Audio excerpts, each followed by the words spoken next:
Você sabe como criar uma sala sensorial para atender às necessidades dos seus alunos? E você sabe quais são os recursos essenciais para fazer um ambiente de aprendizagem que fique aí muito estimulante e inclusivo?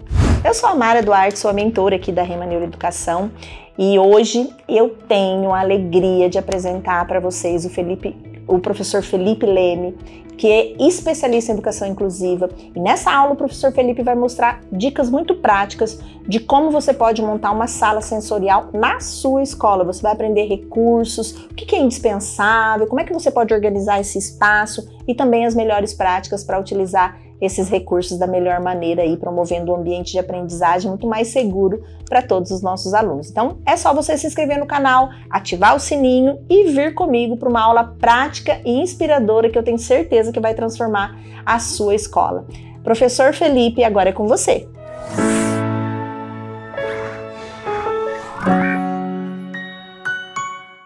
Aprenda como montar uma sala sensorial em sua escola. Para quem não me conhece, já cheguei falando, prazer, sou o professor Felipe Augusto, eu sou mestre em educação, sou especialista em autismo, especialista em docência no ensino superior e vamos aqui trazer algumas contribuições para vocês na nossa fala, certo? Não gosto de não trazer nenhuma personalidade, nenhum pensador, ninguém para dialogarmos com a gente, né? Trago essa frase aqui do Nelson Mandela, colocando que a educação é a arma mais poderosa que você pode usar para mudar o mundo. Eu acho essa frase excepcional, essa frase maravilhosa. Por quê, gente? Eu sou professor, com muito orgulho e com muito amor, certo? Exerço minha profissão com brilho nos olhos. Então, é importante que nós tenhamos essa noção, vocês, professores, tenham essa dimensão do papel de vocês, do diferencial que vocês são na vida de cada aluno de vocês.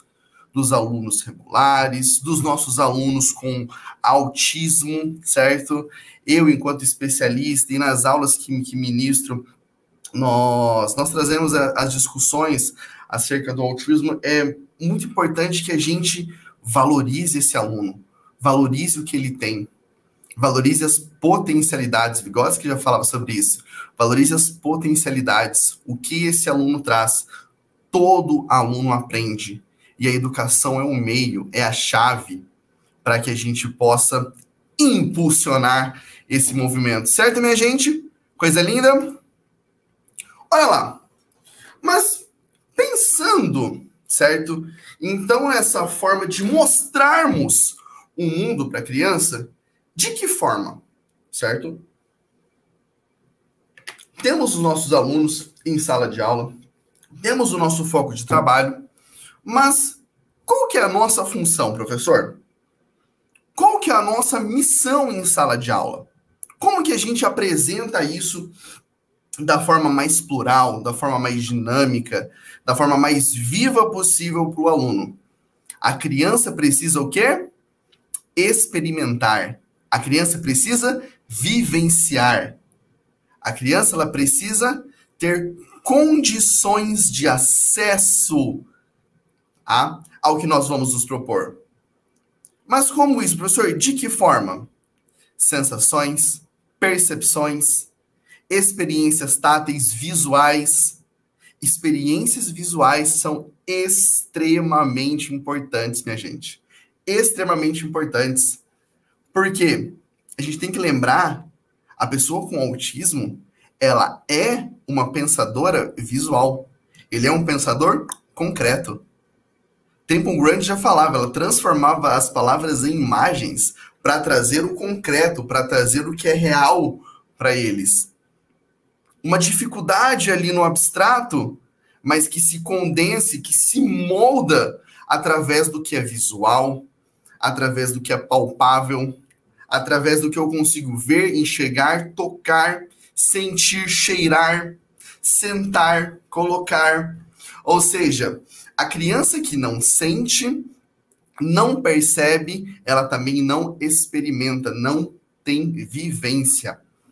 E dentro de uma sala de aula sensorial, ou mesmo se essa escola, certo, não tiver essa sala de aula sensorial, a gente já vai entrar na discussão acerca propriamente sobre a sala sensorial.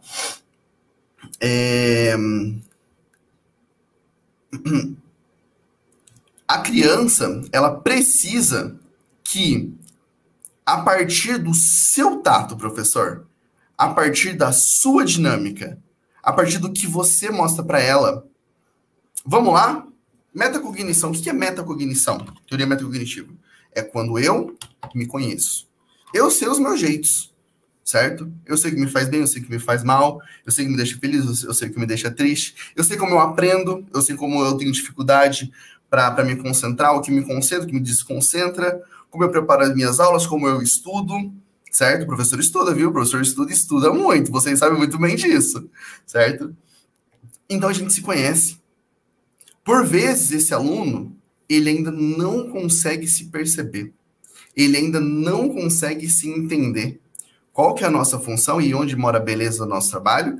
A gente vai encaixar e dar vazão àquilo que ele vai aprender, àquilo que ele pode aprender.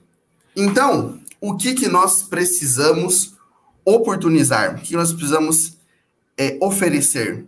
Diversidade de experiências que sejam táteis, sonoras, com diversas texturas, com diversas temperaturas, com diversos pesos diferentes, materiais diversos, gente.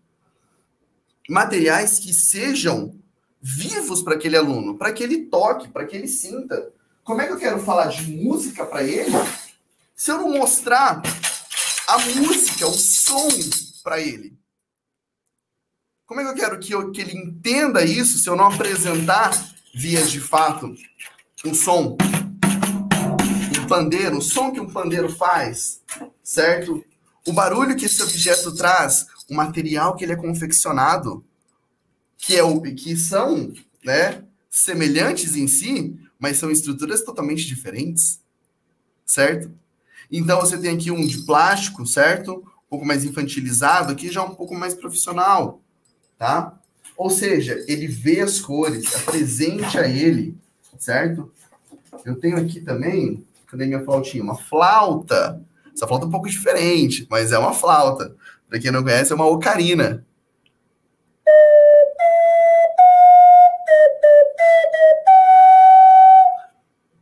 Dê ao seu aluno essa oportunidade dele vivenciar essa experiência, dele sentir o som.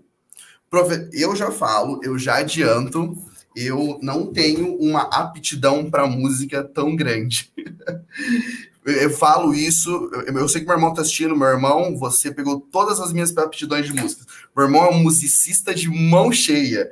E eu não tenho esse dom. E eu falo, professores, vocês que têm o trabalho, vocês que têm o dom para música, usem, utilizem, abusem desse dom de vocês.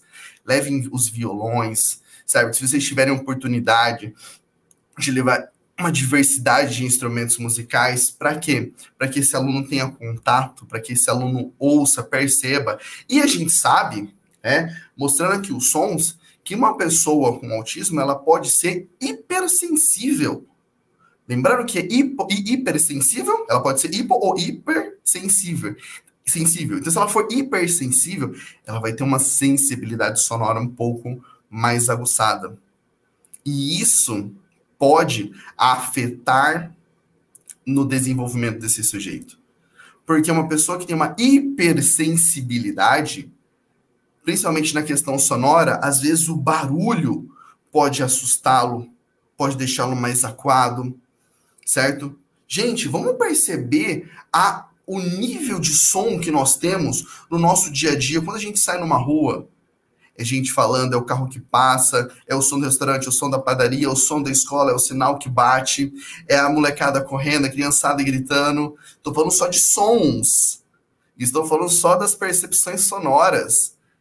Então, o que eu estou fazendo quando eu oferto esses materiais, eu oferto esses objetos a ele, eu dou possibilidades. Eu volto no slide anterior, eu dou o quê? Experiência para ele. Para que ele entenda que existem diversos sons, diversos tons de voz, certo? Ao longo do dia, certo? Um tom de voz mais bravo, um tom de voz mais calmo, um tom de voz mais elevado, um tom de voz mais baixo, certo? Mas são a partir dessas experiências, minha gente, que esse aluno tem contato com o quê? Com o mundo. Eu preciso fornecer esse mundo para esse aluno. Eu preciso fornecer esses materiais.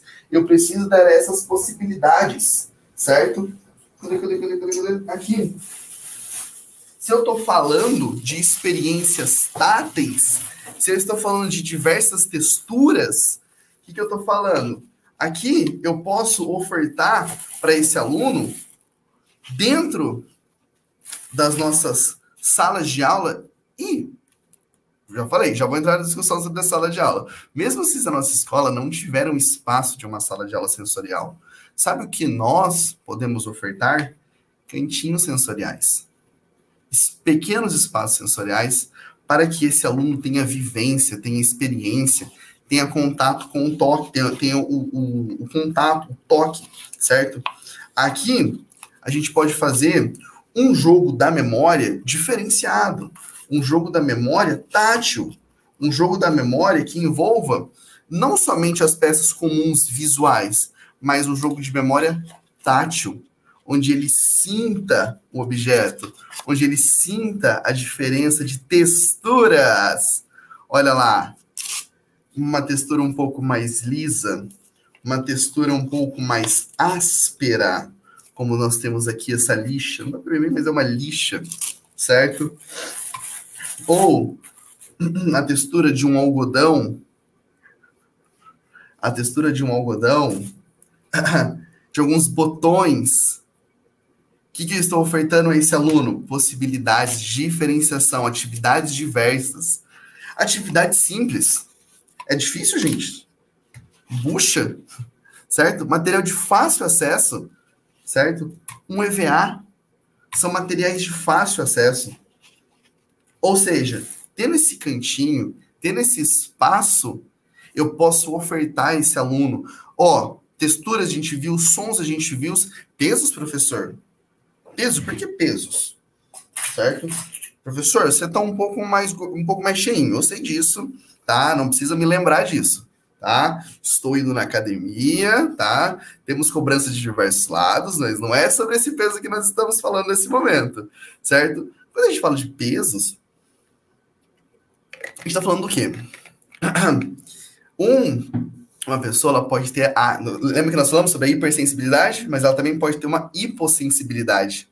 O peso ou o contrapeso de uma almofada com peso, com areia, essa almofada pode fixar no colo desse aluno.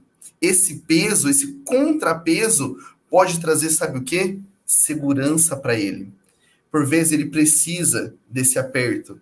Ele precisa ser aninhado, e não necessariamente por um contato humano, não pelo toque de uma pessoa, certo? Mas por algo que deixe ele mais seguro, mais confortável.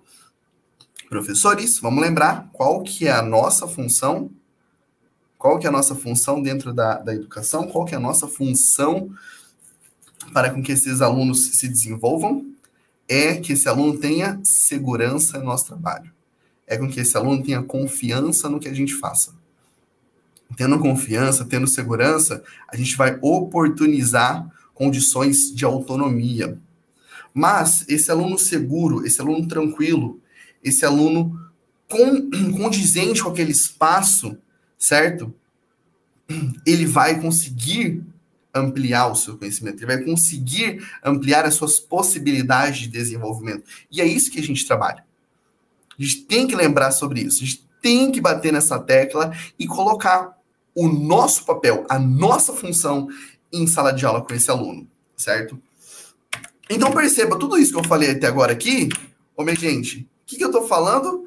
Da integração sensorial. Para o slide, o que é integração sensorial, professor? Organização das sensações, para que possam usar o nosso corpo efetivamente no meio ambiente, respondendo aos desafios impostos pelo ambiente e pela aprendizagem. Toda informação, sensação que nós recebemos sobre o mundo e do nosso corpo vem a nós mediante os nossos sistemas visual, auditivo, olfativo, gustativo, vestibular e proprioceptivo, certo? O que a gente está falando com isso, pessoal? É a consciência corporal. A gente não aprende somente na visão. A gente não aprende somente olhando, sentado na sala de aula, olhando para o professor e ouvindo o que ele está falando. Ou sentado e copiando o que está ali na lousa. Não, a gente aprende de diversas formas, certo? Quando a gente amplia a aprendizagem para outros sentidos, essa educação ela se transforma. Por isso que a gente fala que a educação ela é viva, que a educação ela é plural. Ela tem que ser viva, ela tem que ser plural, ela tem que ser dinâmica, certo? Porque a gente já rompeu essa barreira de sentar, ouvir o professor e copiar.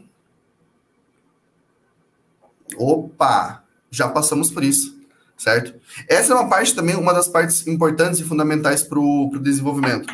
Mas não é só isso. Não é o foco do nosso trabalho. O nosso foco é ganhar essas diferentes organizações, ganhar essas sensações de uma forma dinâmica, de uma forma plural, de uma forma que esse aluno esteja engajado não somente em uma única atividade, mas em atividades em grupos, certo? Vamos lá, autismo, uma grande dificuldade do autismo, pessoal. Envolver-se nas brincadeiras, nos jogos, em grupos. Defasagem do autismo. Segundo o DSM, o CID e o CID, o que nós temos?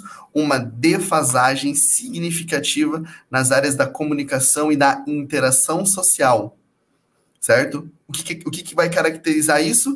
Essa defasagem comunicativa e de interação social, ou na comunicação, tem que ser significativo, tem que trazer prejuízos à vida desse sujeito.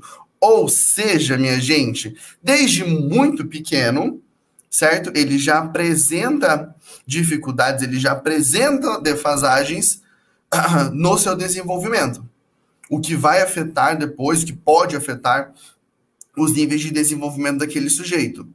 Então, quando eu falo em organização das sensações e integração sensorial, e isso afetando a aprendizagem do aluno, o que eu estou ofertando para ele? Eu estou ofertando possibilidade de aprendizagem de interação, certo?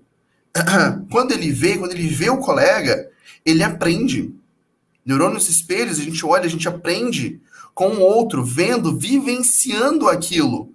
Quando a gente ouve um comando, ouve uma brincadeira, tenta repeti-la, processos imitativos, onde também existe uma defasagem, estimular esses processos imitativos com esse sujeito. E isso vai possibilitando a aprendizagem. E isso você vai ganhando seu aluno, certo? Então, tendo essa ciência, tá? Que o desenvolvimento perpassa pela sua atitude, professor, a gente repensa a nossa prática. Porque, vamos lá, o que a criança precisa? Como nós já comentamos, experimentar o mundo. Sem isso, ela não aprende. Então, por que quando a gente vai falar de algum animal para ela, vamos lá, vamos falar do cachorro. Tem outro animal aqui? Tem. Esse aqui é o maiorzão, ó.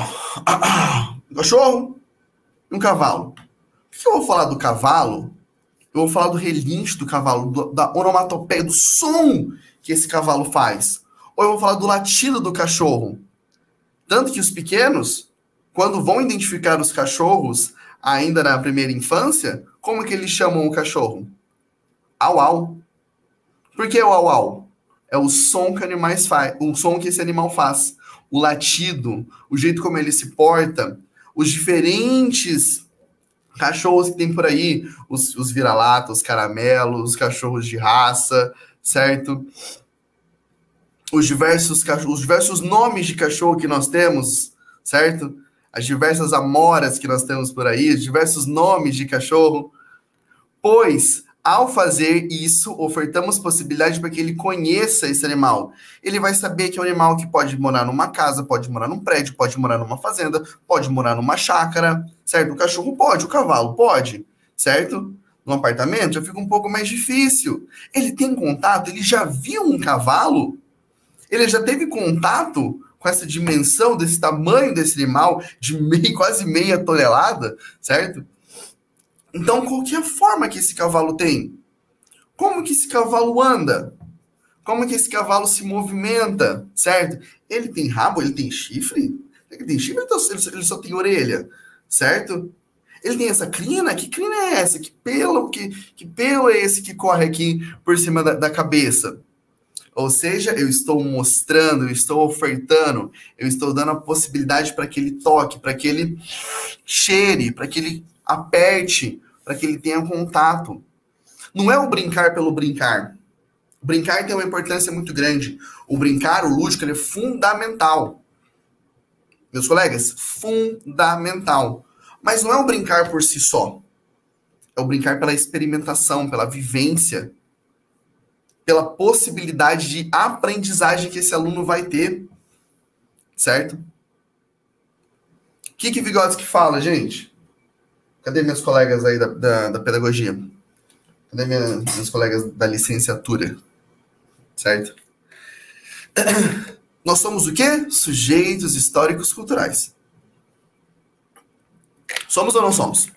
Sujeitos históricos culturais.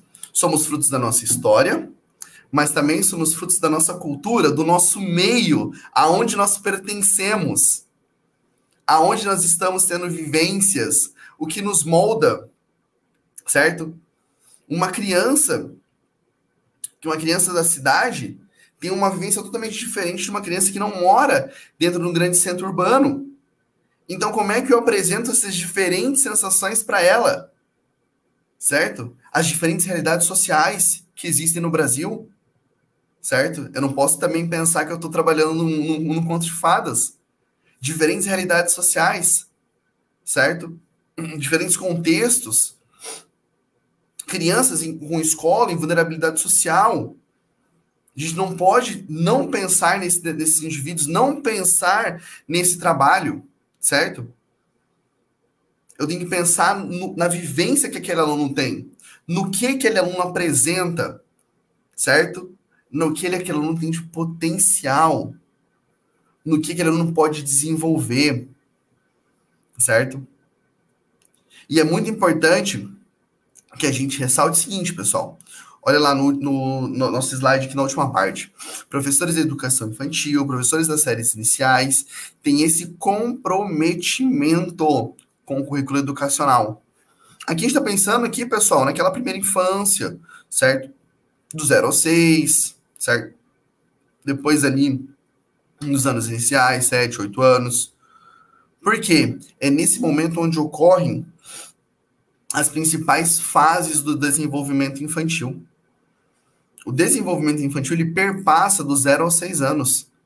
Se eu não atuo nesse momento, se eu não atuo nessa hora, se eu não oferto essa possibilidade, esse aluno, ele vai passar por essa primeira infância, pela infância, e vai chegar com uma defasagem na adolescência, na juventude, posteriormente na vida adulta.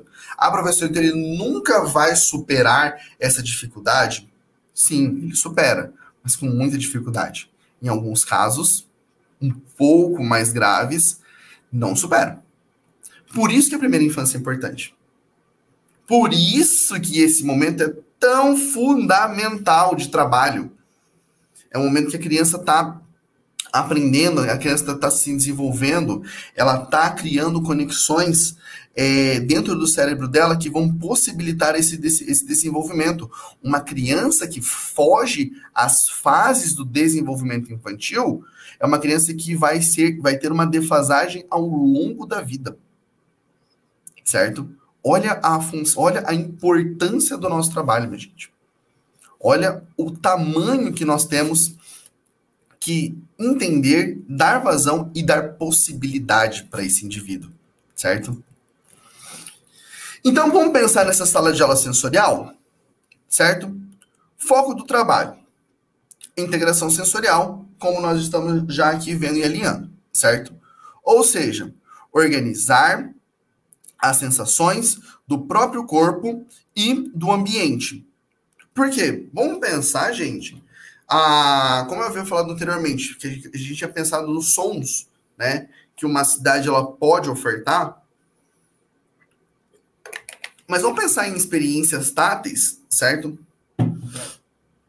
Pense em todos os lugares que você senta ao longo do seu dia. Pensa em todo lugar que você já sentou hoje. Você acordou, sentou na sua cama, depois você foi pro banheiro, depois você foi pra sala, depois você sentou na mesa, depois você pode ter pegado o ônibus, você sentou no banco do ônibus, ou você sentou no banco do seu carro, sentou no banco da bicicleta. Chegando na escola, você pode ser sentado na cadeira da sala dos professores, ou no sofá da sala dos professores. Essa criança sentou em uma cadeira ali na sala de aula, certo? Senta, levanta, olha só, diferentes sensações que eu coloquei, e eu estou só na parte da manhã aqui ainda, certo? Você percebe que quando a gente fala em integração sensorial, a gente está falando de todas essas experiências. Não estou falando em aprender somente pelo meio tradicional. Eu estou falando na aprendizagem com significado para além desse processo, certo? Experimentação dessas sensações. Ou seja, eu tenho uma consciência corporal no ato de eu sentar aqui na minha cadeira, certo? Só que no meu cantinho aqui de trabalho, eu tenho aquela cadeira, eu tenho essa aqui de trabalho, tenho uma poltrona ali atrás, certo? Ou seja, são diferentes sensações, são diferentes espaços, diferentes objetos, mas no mesmo espaço, certo? Cada uma apresenta uma sensação. Cada uma pode me trazer uma segurança diferente. Será que o seu aluno ele está seguro no local aonde ele se senta? Será que o seu aluno ele está seguro em sala de aula? Vamos lembrar que o professor falou agora há pouco, para uma criança ter a seu pleno desenvolvimento de aprendizagem, ele precisa ter o que em você? Segurança e confiança. Segurança e confiança. Certo? No seu trabalho. Mas será que ele está seguro onde ele está sentado? Será que ele está no melhor posicionamento ali da sala de aula? Às vezes ele pode sentar num local perto da janela, certo? Ai, gostosinho, né? Tem um ventinho aqui. Só que esse ventinho pode passar a cortina, certo? Aí vem a cortina. Sabe quando a cortina da sala de aula passa? Aí você fica, né? Olha o incômodo que isso traz. Uma criança com TDAH já se perde aqui, certo? O posicionamento, ele está sentado na frente. Ai, que lindo, ele está na frente, mas a cortina tá aqui, passando com ele. Aí ele pega essa cortina, ele brinca com essa cortina, certo? Ele vê, pronto, certo? Já tirou totalmente o foco. Então, saber onde ele está posicionado. Então ele vai estar sentado perto da porta. A porta, às vezes, tem um barulho do corredor. Tem um barulho da molecada passando. Tem um barulho de conversa, certo? Então, saber onde eu vou centrar, posicionar esse aluno também faz parte do meu trabalho. Eu tenho que ter essa noção a fim de passar essa noção para ele. A fim que ele se entenda. A fim que ele se perceba. Porque quando ele começa a se perceber, quando ele começa a se entender, é que ele vai fomentar a sua aprendizagem, certo? Então, pensando em uma sala de aula sensorial, tá? Como essa que nós estamos vendo aqui na foto, olha só, é uma sala de aula, uma sala que integra diversos espaços, diversas sensações, diversas possibilidades para que esse aluno brinque, se desenvolva, se conheça, se perceba, tenha noção de força, tenha noção de espaço, certo? Para sentar, eu preciso de noção de espaço. Se eu não tiver consciência corporal, eu não vou ter noção na hora de sentar e de levantar. Eu levanto e bato na mesa. Aí eu viro e bato a perna na carteira, certo? Então eu preciso ter essa noção para levantar, para sentar, para girar. uma carteira de giro, uma carteira que esse aluno ele tenha espaço para colocar as suas pernas, certo? Ou seja, ele vai tomando essa consciência, questões vestibular e proprioceptiva, consciência do corpo, certo? Noção espacial, noção de equilíbrio.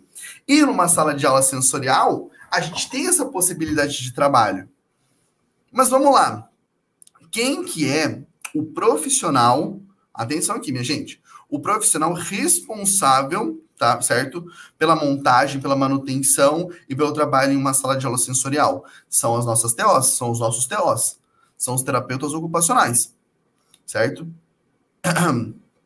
Essa função, tá, perpassa pelo crivo de trabalho de ciência que envolve a terapia ocupacional, certo? Ou seja, para que uma escola tenha uma sala de aula sensorial, o passo número 1 é ter no seu corpo de trabalho um profissional habilitado, que no caso é um terapeuta ocupacional, certo? Eu não posso fugir a essa responsabilidade, certo? Então, existe um profissional que é habilitado a tal.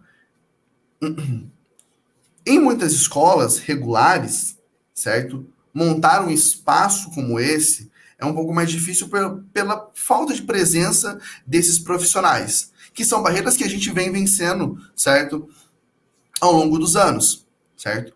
Quais escolas, quais espaços educacionais normalmente a gente encontra essas salas de aulas sensoriais? São nas escolas especiais. A riqueza que existe nas escolas especiais, certo? Eu sou um grande defensor das escolas especiais, tá? Acabei não informando a minha região, que eu sei que falo aqui para o Brasil todo, mas falo do Paraná, do norte do Paraná aqui com vocês. Falo de Londrina, certo? E o trabalho que as escolas especiais fazem aqui na nossa região é um trabalho riquíssimo, muito importante, e que é um espaço de disputas, certo? E a gente viu isso muito claro nos últimos anos, certo? Como é um espaço de disputa as escolas especiais, certo? Tanto que nós vimos projetos, leis que foram colocadas e que hoje já foram vetadas sobre a utilização desses espaços e quais alunos, né, estão ali aptos para frequentar esse espaço. Então, é um campo de disputa, é um campo vivo, certo? E é um campo de trabalho excelente. Dentro das escolas especiais, a gente consegue ali ter profissionais capacitados, habilitados, profissionais maravilhosos que vão dar não somente a parte pedagógica, mas a parte clínica, a parte médica, certo? Fisioterapia, as TOs, tudo que esse aluno precisa, certo? A professora então não pode montar numa sala de aula, numa escola regular? Pode, desde que tenha a orientação e a supervisão de um profissional habilitado a tal. Porque essas salas sensoriais, gente, elas possibilitam, certo? Essa integração sensorial, tá? Ali se trabalhará em apoio a qualquer necessidade que essa criança possa vir a ter. Cada uma atendendo às suas necessidades e eu vou conhecer a criança. Por quê, minha gente? Todo mundo é igual a todo mundo? Certo? Tem alguém aí que é igual a mim aí? Se tiver, manda foto pra gente bater esse DNA. Mas eu acho que não. Todos nós temos nossos gostos, todos nós temos nossas características, todos nós temos nossas particularidades e todos nós temos o quê? As nossas dificuldades. Toda criança tem a sua dificuldade. Mas hoje o autismo ele é né, dividido, ele é tratado em níveis, certo? O DSM-4 de 2013, 2014 falava em leve, moderado e severo. Hoje, essa nomenclatura já mudou para níveis de suporte, certo? Nível 1, 2 e 3 de suporte. Nível de suporte substancial, suporte muito substancial, certo? Ou seja, existem diferenciações. Então, vamos montar uma sala aqui para atender pessoas de até nível 1. Pessoas de nível 1, nível 2, nível 3, cada uma tem as suas características. Cada uma possui as suas particularidades. Cada uma possui as suas próprias dificuldades, certo? Ambos podem ser de nível 1. Só que uma pode ser hipersensível, outra pode ser hipersensível. Uma pode ter uma comunicação tranquila, ela pode falar, ela pode se comunicar, mas ela pode não ter o foco necessário de atenção a uma demanda de tarefas, certo? Ela pode ser uma pessoa que ela tem o hiperfoco em determinadas atividades específicas do interesse daquele aluno, no interesse daquele sujeito, daquele indivíduo, e outros não, certo? Por isso que no autismo a gente fala em características, certo? Ou seja, a gente fala em critérios de diagnóstico para trabalhar com autismo. Cada um tem o seu. Cada um tem o seu nível de desenvolvimento. Cada um tem o seu espaço. Cada um tem a sua forma de ver, de vivenciar e de experimentar o mundo. Por isso que quando eu falo em experimentação, ela é individualizada. Ela é de cada um. Exemplo, eu posso falar aqui diversos exemplos, eu posso mostrar uma gama de materiais enormes aqui para vocês, só que cada um de vocês é um indivíduo, uma pessoa, tem uma experiência, tem uma vivência, tem uma formação, tem um espaço de trabalho, então entende, percebe e vive isso de uma determinada maneira. E é importante que a gente fale sobre isso, porque a gente não pode colocar todas as nossas crianças no mesmo potinho e querer que eles se desenvolvam daquela maneira, querer que eles se desenvolvam desse modo. Cada um tem um tempo de aprendizagem. Uma coisa que eu falo, gente, uma coisa que eu sempre bato na tecla. Atenção aqui. Todo aluno aprende. Todo aluno aprende. Mais uma vez, todo aluno aprende.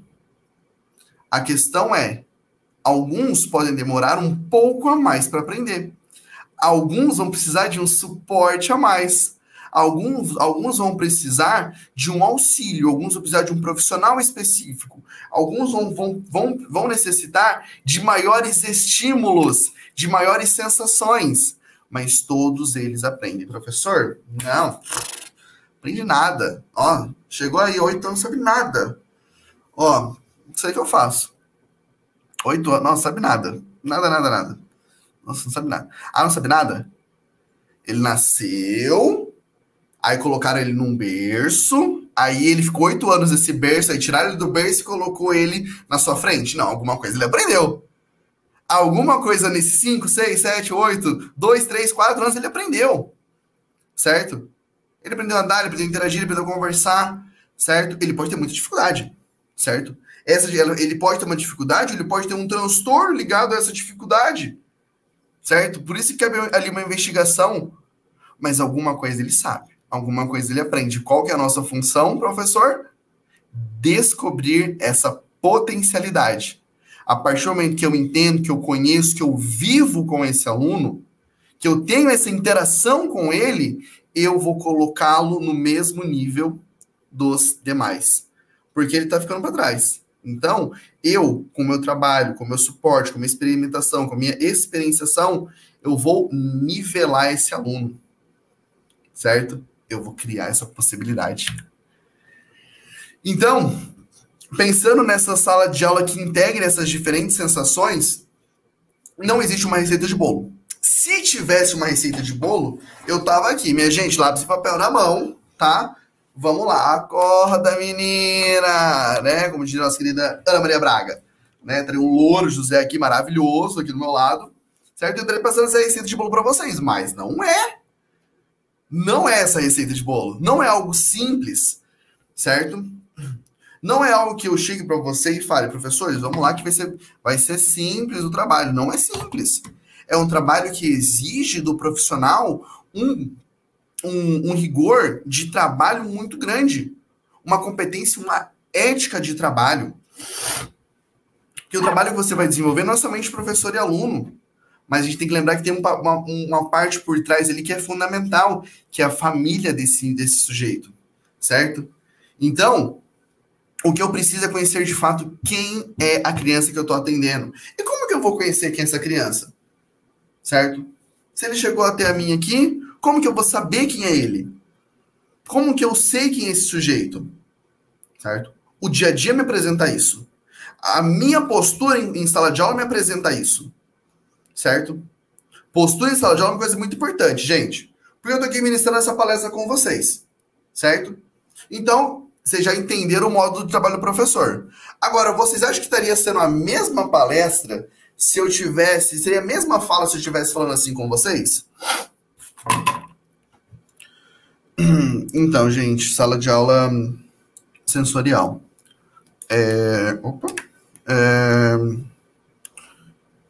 Não é uma receita de bolo, né? Não é algo que vem pronto. Então, é algo que a gente precisa estudar e aprender. A gente tem que conhecer a criança. Perceberam a postura? Perceberam a forma como eu me coloquei? Certo?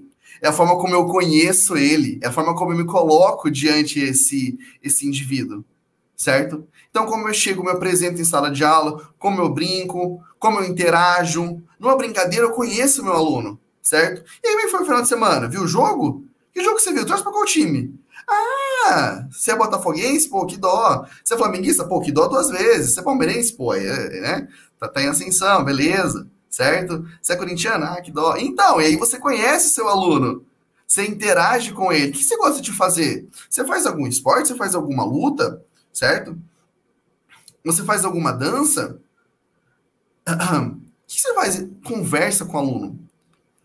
Uma coisa que sempre falam é, professor, crise. O que a gente faz em crise? Ai, um momento de crise. Crise é uma coisa terrível, certo?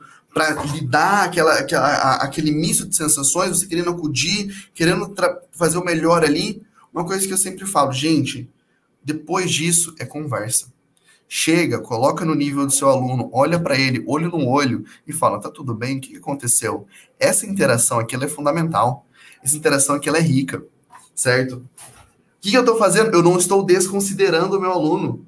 Eu estou colocando ele como sujeito ativo, certo? Já vencemos a pedagogia tradicional. Isso já ficou lá nos meados dos anos 1920 e 30. Passou, minha gente. Eu me coloco perante o meu aluno. As cátedras já passaram, certo? Já foi.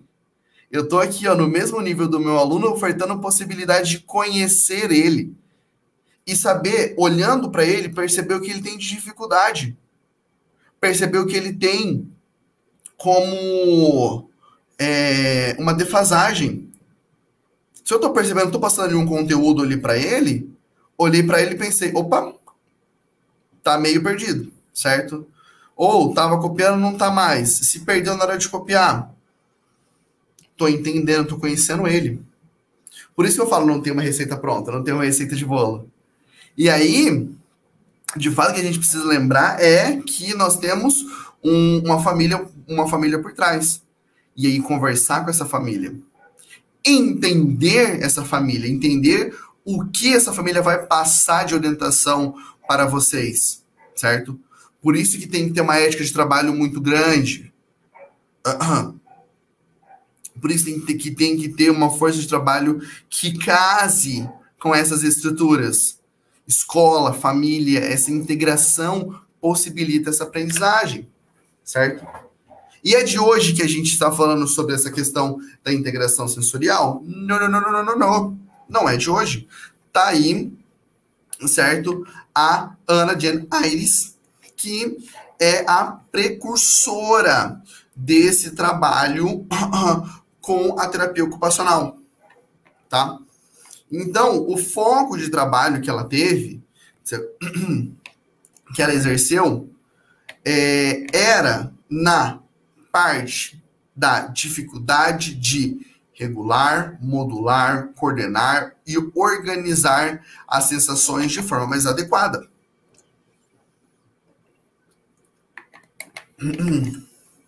Eu sei que a gente acaba falando muito das questões acerca do autismo, certo? Mas não são somente pessoas autistas que precisam dessa regulação. O foco do nosso trabalho é esse. O foco das nossas aulas, dos nossos cursos, certo?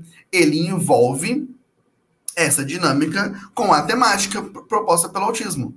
Mas não é somente esse indivíduo, certo? são pessoas plurais. As dificuldades, elas existem, elas estão na prática, e o que acontece, via de fato, é que o trabalho que começa a ser desenvolvido quando a gente estava, quando a Ana Aires desenvolvia esse trabalho, era uma preocupação com o desenvolvimento infantil como um todo. Antes da gente querer saber sobre transtorno, TDAH, TEA, TOD, antes da gente querer saber sobre qualquer tipo de transtorno, o que eu, enquanto profissional, e aqui eu falo não somente para os professores, para profissionais que trabalhem com crianças, trabalhem com educação infantil. O que a gente precisa ter em mente? O que a gente precisa ter ali guardadinho no nosso coração? As fases do desenvolvimento infantil. Eu preciso entender as fases do desenvolvimento infantil para que eu conheça aquele sujeito. Eu conheça aquela criança. Certo? Então, quando ela percebeu essa dificuldade que as crianças tinham, certo? Nessa parte de regulação, de coordenação, na organização dessa integração sensorial, ela começa a desenvolver esse trabalho que aí fica explícito nas salas sensoriais que nós conhecemos hoje. A teoria da integração sensorial que foi desenvolvida pela TO Ana Jean Aires foi pioneira em elucidar pressupostos sobre a relação entre processamento sensorial, comportamento, aprendizagem e desenvolvimento. Por isso que eu falei, minha gente. Tá vendo como a gente o professor não dá ponto sem nó? As fases do desenvolvimento infantil. Entende-se por processamento sensorial uma função neurofisiológica responsável por registrar, organizar e interpretar as as informações, sensoriais captadas pelos sistemas sensoriais. Lembrem-se que eu estava falando e que eu fomentei essas diferentes sensações que chegam ao longo do dia. Uma criança que está tendo uma dificuldade para aprender, uma criança que está tendo uma dificuldade para se centrar e se organizar, ela está tendo uma dificuldade com o quê, pessoal? Com a sua própria organização. As pessoas com autismo, ela tem um cérebro hiperagitado. Então, essas sensações que uma pessoa neurotípica recebe, consegue filtrar e se concentrar, uma pessoa com TEA ou com algum outro transtorno não consegue, mas principalmente as crianças com TEA não conseguem. Então, ela não está tendo aquela atividade porque ela quer. É porque existe um transtorno. É porque existe uma defasagem sensorial que a gente precisa o quê? Estimular. Que a gente precisa o quê? Mostrar. O que é estimular, minha gente? Estimular é mostrar, é ofertar, é fazer com que ela tenha contato, tá? É fazer com que ela tenha vivência prática naquilo. E é importante que a gente fale isso, porque a gente dá vazão e a gente dá espaço para que esse aluno aprenda e se desenvolva. Tá? E não é uma discussão nova, certo? Como a gente viu, certo? Então, essa integração é um processo neurológico de organização das sensações corporais e do ambiente externo, com vista à emissão de respostas adaptativas pelo sujeito. Como esse sujeito interage, como esse sujeito se adequa, se adapta a essa atividade, adapta a essa organização. Por isso que eu falei, não é uma coisa simples. Se na minha escola eu não tenho a oportunidade em ter essa sala sensorial, em ter esse espaço plural, diverso, o que eu posso ter, minha gente? Eu posso ter cantinhos sensoriais. Eu posso ter pequenos espaços, certo? Para que eu oferte para esse aluno essas sensações. Para que eu oferte para esse aluno essa possibilidade de aprendizagem. Isso vai fomentar o interesse dele. Isso vai fomentar a organização dele. Vamos lembrar, não é que ele está tendo dificuldade porque ele quer. Não é porque ele quer, é porque pode existir uma dificuldade que pode estar atrelada a um transtorno. Então, para a nossa base nacional curricular comum, certo? Essa competência é definida com a mobilização de conhecimentos, ou seja, conceitos e procedimentos, habilidades, práticas cognitivas e socioemocionais, atitudes e valores para resolver as demandas complexas da vida cotidiana, do pleno exercício da cidadania e do mundo do trabalho, certo? Isso que é o que a BNCC nos fala, tá? Então, o que ela está orientando é que esse conhecimento técnico, que dentro das salas de aula nas salas sensoriais, o conhecimento técnico perpassa pelos profissionais da terapia ocupacional, pode ser ofertado no campo da escola para um trabalho em conjunto com outros professores, certo? Caso essa escola tenha esse profissional, caso essa escola tenha essa possibilidade de trabalho, tá?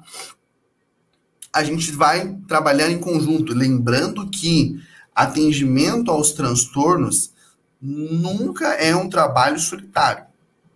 Não é um trabalho solitário. Nós não somos lobos solitários no nosso trabalho. Nós temos um trabalho em conjunto. É um trabalho multidisciplinar. É um trabalho que envolve as TOs, é um trabalho que envolve as físios, os psicomotricistas, os psicólogos, certo? Os médicos, a equipe pedagógica. É um trabalho em conjunto. É um trabalho que fomenta essa aprendizagem. E é por isso, certo, que se todos compartilham do mesmo currículo, as atividades sensoriais podem ser ofertadas de forma diversas. Lembrando que o foco do trabalho, a maior força desse trabalho, acontece nessa primeira infância. Compartilhando o mesmo currículo, entendendo as suas defasagens, entendendo esse processo, tá? Eu consigo fomentar um trabalho plural, um trabalho com outros profissionais e lembrando sempre um trabalho em conjunto, não é um trabalho solitário, tá? É um trabalho que envolve outros profissionais, outras forças de trabalho, certo?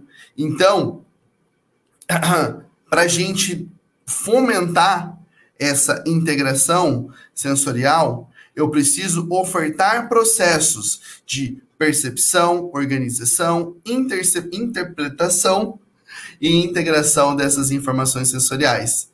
E nesse momento, quando ocorre a integração sensorial, quando ocorre de forma harmônica, eu tenho um processo de aprendizagem efetivado, ampliado, com possibilidades de autonomia e segurança para esse aluno.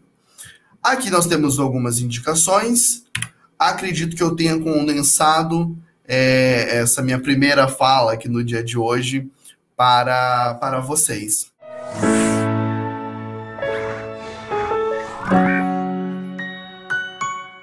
Obrigado por assistir até o final. E se você gostou desse vídeo, então não se esqueça de curtir e compartilhar com seus amigos. Isso ajuda muito a gente a disseminar o conhecimento para muito mais pessoas. E se ficou alguma dúvida ou sugestão, pode deixar aqui embaixo nos comentários que teremos o maior prazer em responder. Eu adoro quando vocês contam as histórias de vocês em sala de aula, porque isso enriquece muito a discussão. E aqui na Rema, o conhecimento não tem fim. Quer saber mais? Clique aqui no vídeo que está aparecendo na sua tela para aprender ainda mais. Até a próxima!